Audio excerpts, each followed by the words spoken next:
That's just bad exegesis.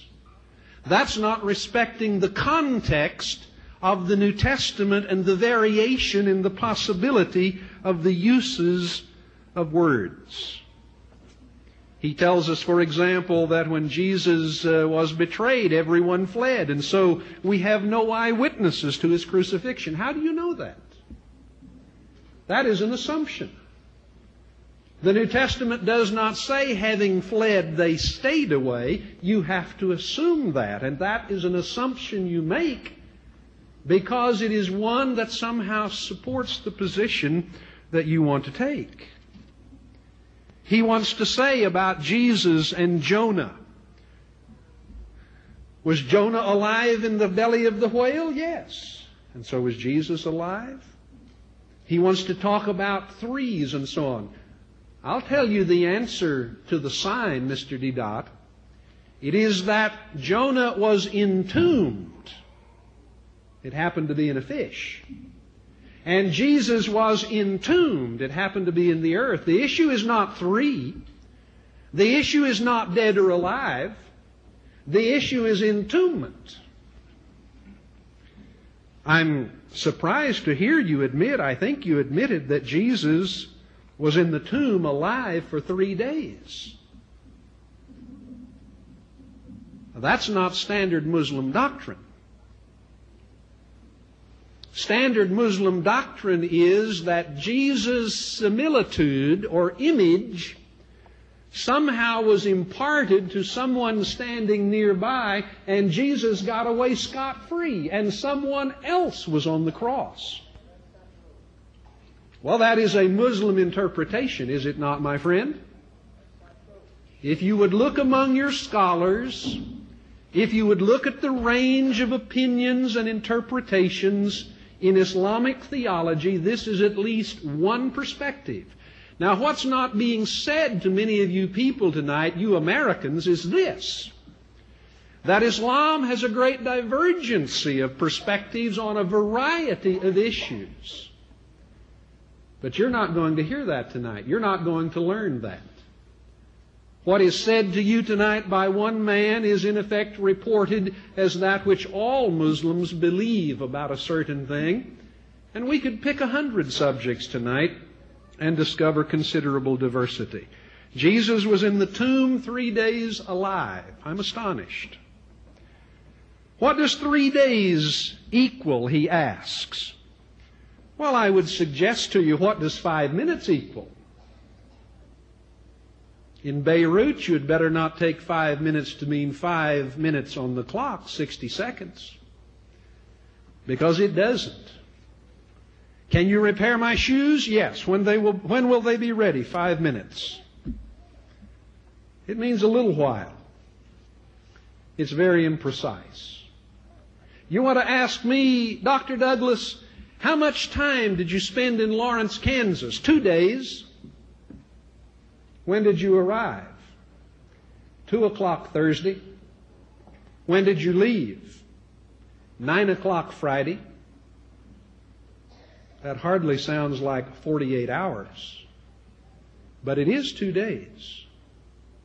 For that is the way we use language, and that is the way the writers of the New Testament use language. And so you see, it's to trivialize the thing, to come along and in effect begin to clip down days and ask, what's really going on here? You have to respect the context, the setting, the way people in their own cultures deal with issues and subjects and so on and so forth. All right, having said all of that, let me go on to say what I want to say. Namely, that the Holy Book points almost from its beginning to the crucifixion, to the death, and to the resurrection of Jesus. I cannot develop these in detail for you, and so I run the risk of appearing foolish in the process, but I invite you to look at them nonetheless. In the Holy Book, Genesis 22, we are told of Abraham offering his son. Muslims believe it was Ishmael. The book of Genesis says it was Isaac. That's another question altogether. But in the course of this, Isaac the son, as this text says, asked, "Where is the lamb for the burnt offering?" Abraham says, "God will provide the lamb, my son." Abraham ties his son and prepares to slit his throat. And the Lord intervenes and points him to a ram, to an animal. And the Lord said, "Because you have done this and have not withheld your son, your only son, I will bless you." This is an allegory, a type, an analogy, a true historical event also, pointing to the nature of God as a God willing, as it were, to provide the lamb of sacrifice, which Jesus is identified as being. "Behold the Lamb of God that takes away the sins of the world," says John the Baptist when he first encounters Jesus. Similar things turn up at the Passover in the book of Exodus, in the 12th chapter. There the people are called upon to take a lamb for the family. This lamb is to be without defect. It must be slaughtered. And God says, "On that night I will pass through Egypt and strike down every firstborn, both men and animal, and I will bring judgment on all the gods of Egypt. I am the Lord. The blood will be for you a sign on the houses where you are, and when I see the blood, I will pass over you." Again, recall that the affirmation of the New Testament is that Jesus is the Lamb of God. And the writing of the Apostle Paul, which says, "Christ, our Paschal or Passover Lamb, is offered." Now, either Jesus is the Lamb of God, either Jesus is the Passover Lamb on the type of the lamb offered in Egypt that prevented the death angel from slaying, or the Scriptures that the Christians and the Jews have are unreliable. And if they are unreliable, I submit to you tonight that God has failed. Because God said His Word would not pass away. God said He would preserve His Word. God said no one can change His Word.